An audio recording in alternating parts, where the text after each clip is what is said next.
If You Give a T-Rex a Bone by Tim Myers.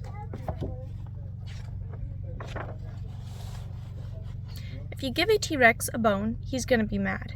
T-Rex, you see, is incredibly carnivorous and usually quite hungry. He won't consider a bare bone proper nourishment. So if you give a T-Rex a bone, get ready to run. But if you run from a T-Rex, you may be in trouble. They like to chase things. It's what they do. Try dodging into the underbrush where he can't see you. After a couple hours, he'll probably stop looking.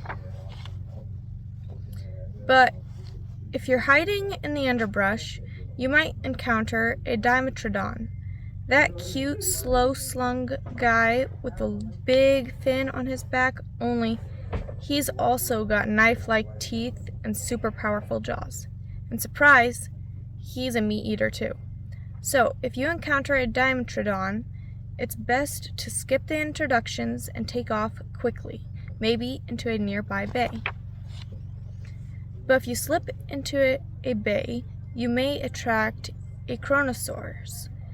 There you are, bobbing around like a tasty fish, and suddenly this toothy guy snuggles up to you. Oh yeah, he's 42 feet long. So if you attract a Kronosaur, you may want to swim rapidly out of the bay into a river too small for him to follow. But if you swim into a river, you might be spotted by a Dacosaurus. See, the females come to shallow rivers to lay eggs. Heck, they're only 20 feet long. Just try not to look at those barracuda-style teeth.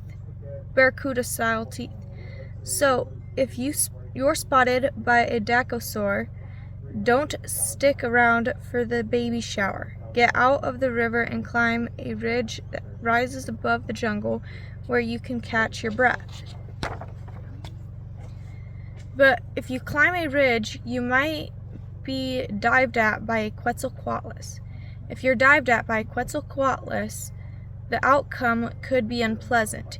He's basically the size of a small plane, and he may think you're the best thing on the menu. So you better fling yourself into the open ocean. But if you fling yourself into the open ocean, you may be knocked silly by a Shawneosaurus. A Shawneosaur can be 46 feet long and weigh 80,000 pounds. That's a lot of critter and a lot of hungry. So if you don't want to rent space in his house-sized belly, primarily you should swim for the beach. But if you're on the beach, you might happen upon a Dilophosaurus. She's got pretty markings and a lovely crest, but that same serious meat habit and huge claws for silverware. So you should make a beeline for the bushes again, hoping she doesn't see you. But if you're in the bushes, a Hylonomus might slip into your backpack. No problem, you say. He's only a foot long. Well, yeah, but he has fierce hunger, and he's even got teeth in his throat. Try fishing that snarly little dude up out of your pack. So you better climb a tree. But if you're up a tree, you might get knocked out of it by a Brachiosaurus. She's no meat eater, but she's 60 feet tall, and she loves chewing stuff high in trees. Her head's as big as you are, and I don't think she's an especially careful eater, so you better climb down. But if you climb down, you may come to a marsh and be greeted by a Deinosuchus. He'll look familiar, just like a crocodile after all, but he's 40 feet long with another inviting mouthful of teeth and a head as big as a small car. So, if you don't want to stay for dinner, better hurry to firmer ground. But if you're on firmer ground, you might spark the interest of a velociraptor. She's only as big as a coyote, and she has a slightly bird-like look to her, but this is no canary. She runs like the wind and has sharp teeth, slashing hand claws, and extra large foot claws, like grappling hooks. Oh, and she and her friends hunt in packs, so you better head for the woods.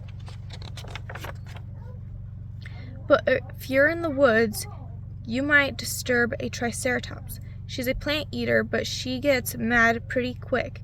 With all those meat eaters around, you can hardly blame her.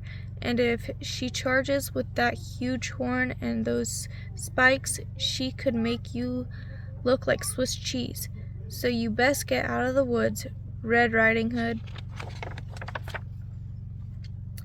But when you emerge from the trees, what luck! Right in front of you is the enormous skeleton of what used to be a Seismosaurus. It's 145 feet long and crowded with individual bones, the perfect place to hang out and feel safe.